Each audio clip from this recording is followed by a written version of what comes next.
Donc l'inqiyad, c'est de se laisser mener, de se laisser diriger, d'être assujetti à l'ordre d'Allah subhanahu wa ta'ala. D'accord?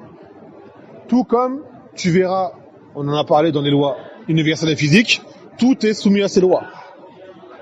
Quand il pleut, on est mouillé. Quand il fait chaud, on sèche. D'accord? Quand il y a du vent, les choses se font porter par le vent, les feuilles, et tout le reste. D'accord?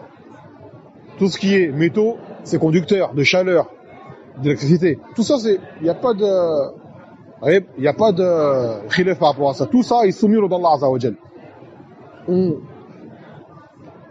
évolue dans le ventre de nos mères, en étant des embryons, après des fœtus, après on sort, après on grandit, ainsi de suite. On a tous le même parcours physique. Après adolescence, sauf si on meurt avant, bien sûr. Après adulte, après force de l'âge, après vieillesse, voyez, et après la mort. Après certains, ils meurent avant, bien évidemment. Il n'y a pas de différence. D'accord? Il n'y a pas de différence.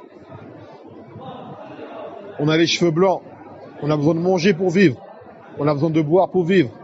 On a besoin d'oxygène pour vivre. Si on te met sous l'eau trop longtemps, tu es asphyxié, tu meurs. D'accord? Si on te jette d'une montagne de hauteur, avec la pesanteur, tu attires le sol, tu tombes, tu meurs. Tous, on est comme ça. L'homme, il ne vole pas. L'oiseau vole. L'homme ne vit pas dans l'eau. Le poisson vit dans l'eau. Tout ça sont des lois qu'Allah il a décrétées. Et nul ne peut s'y opposer, à part s'il met un prodige à quelqu'un. Ça peut arriver. Ça, c'est une chose que lui aura décrétée. Sinon, c'est pas possible.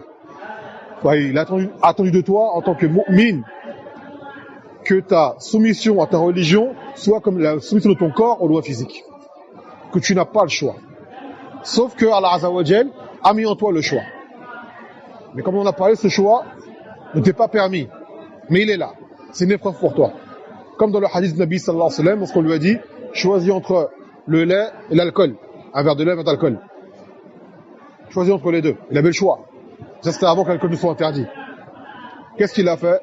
Ikhtara al-laban. Il a pris le lait. Car ça, c'est la nature première. Alors qu'il est ikhtarta al-fitra. Tu as pris la nature saine. Wa law khasta al-khamr, rawat ummatuk. Si tu avais choisi l'alcool, ta communauté serait égarée. Ça aurait apporté un mal. Donc demain, en tant que musulman, tu vas arriver quelque part, tu auras là un verre d'eau, un verre d'alcool. Tu peux prendre l'un comme l'autre. Ta main, elle est là, ton cerveau est là, tu peux choisir le verre d'alcool. Tu en as la capacité. Mais tu n'as pas le droit de le prendre. Mais il va être là pour toi pour une épreuve. D'accord? C'est une épreuve. Pour voir si tu es vraiment, ton iman, il est fort. Maintenant, هذا لا يمنع من ضعف الإيمان. Là, on a des faiblesses de foi et quand on tombe dans les péchés. Alors, ça veut dire qu'on n'est pas mu'min, mais on a une baisse de foi. Mais après, on se repent. D'accord, on se repent. Quant à celui qui fait tout ce qu'il a envie et qui n'a aucune retenue, qui ne se soumet pas à l'ordre de Allah Azza wa Jal, il dit je fais ce que je veux, lui c'est un rebelle. Il n'est pas soumis. Il n'est pas soumis.